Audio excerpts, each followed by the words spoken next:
Bienvenidos, bucaneros, esta vez a Pluma y Espada. ¿Alguna vez os habéis preguntado el nombre del canal, de dónde viene? ¿Quizás tiene algo que ver con literatura?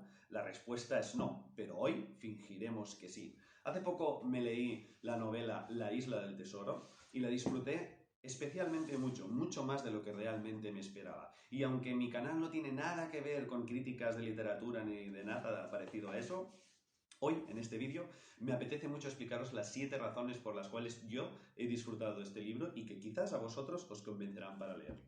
Y la primera de todas es que los piratas son los malos.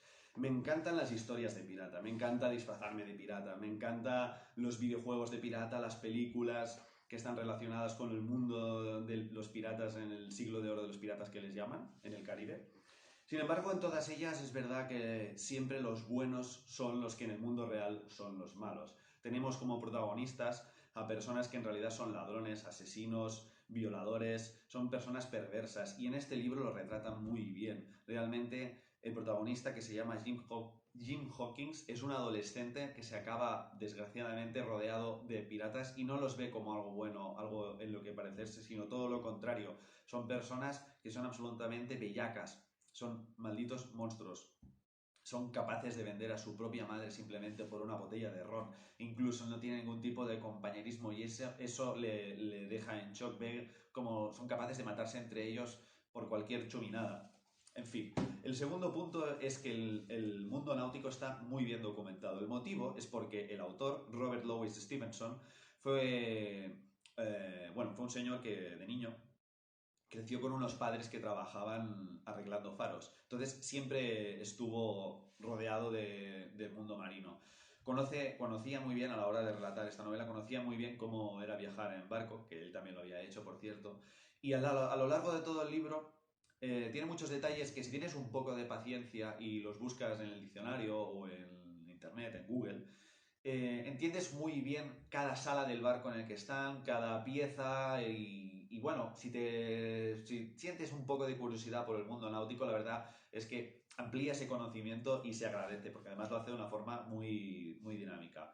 El tercer punto es el realismo. Cuando hablo de realismo me refiero a que enseña con mucha facilidad la crudeza con la que se podía vivir en esa época. Estamos hablando del 1700 y algo, al siglo XVIII. Por aquel entonces, por ejemplo, hay un momento en el barco que están viajando y hay una persona que es un maldito alcohólico con el que nadie se puede fiar, que no aporta nada en el trabajo y están viajando por todo el océano y de repente una marea se lo lleva y nadie siente pena por él. ¿Por qué? Porque esa persona les estaba llevando la ruina. Era una persona que les quitaba comida, les quitaba agua potable y encima no aportaba nada de trabajo. Y en esa época, en ese mundo, por desgracia, esa crudeza era muy real.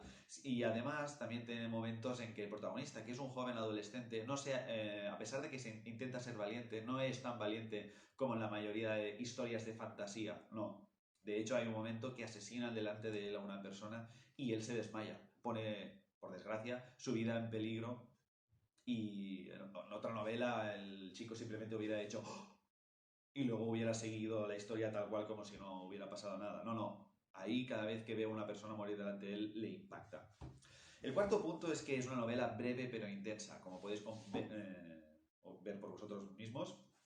Es breve, es sencilla, es corta y la verdad es que se agradece si no tenéis mucho tiempo para leer porque así nunca perdéis el hilo. Si, por ejemplo, estáis de baja porque os habéis lesionado, tenéis que cuidar de alguien o lo que sea, se lee en muy pocos días. Si sois personas que disfrutáis de la literatura y os gusta leer, os aseguro que os lo vais a comer el libro entero en un momento. Sin embargo, a pesar de ser muy breve, a pesar de ser muy escueto, la cantidad de aventuras que pasan dentro es muy alta. Realmente suceden muchas cosas, el protagonista acaba conociendo muchos personajes y hay una evolución constante en la visión del personaje protagonista con lo que ve en el entorno. El punto quinto es el equilibrio entre descripción y acción. Me gusta mucho cómo escribe este autor, ya que es capaz de describir con muy pocas palabras muchos sucesos que pasan uno detrás de otro. Es muy agradable que sea capaz de explicar tantas cosas con muy poco texto. Deja a tu imaginación todo lo que no es imprescindible de definir y de detallar y coge las palabras clave para que entiendas exactamente qué está pasando y a partir de ahí ya te deja imaginarte el resto. De hecho, hay momentos que cuando llegan a la isla, esa isla de fantasía que no existe en el mundo real, a vez en cuando explica algunas partes de cómo es la naturaleza de ese libro, de esa isla. Incluso los animales que viven, animales que el protagonista no ha visto en el pasado, entonces los va describiendo cómo son y tú entiendes más o menos lo que es.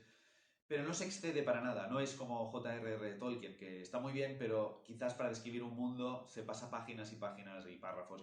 Él no. Él con muy poca descripción es capaz de definir lo suficiente y muchas acciones. El punto 6 es la inmersión absoluta.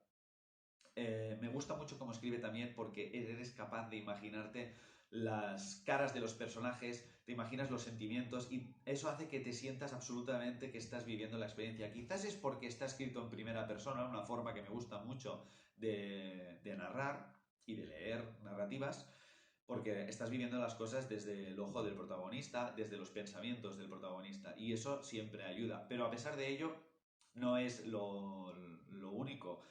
Es su forma de narrar, quizás relacionada con el punto anterior, que permite que te sientas absolutamente dentro de la obra. Y por último, estamos hablando de Long John Silver, el mejor personaje de toda la obra.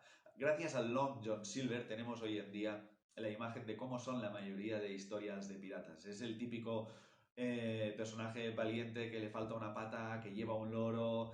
Es, aparte de eso, el personaje con la mayor personalidad y el mayor carisma de toda la obra. Te acabas enamorando de su personalidad, de todo lo que aporta el jugo dentro de la obra. Y la verdad es que es un personaje que a nivel narrativo me parece absolutamente fascinante. Tenéis aquí las 7 razones por las cuales yo he disfrutado de la obra, las 7 razones por las cuales os recomiendo que vosotros leáis esta obra y espero que la disfrutéis. Un saludo y hasta el próximo vídeo.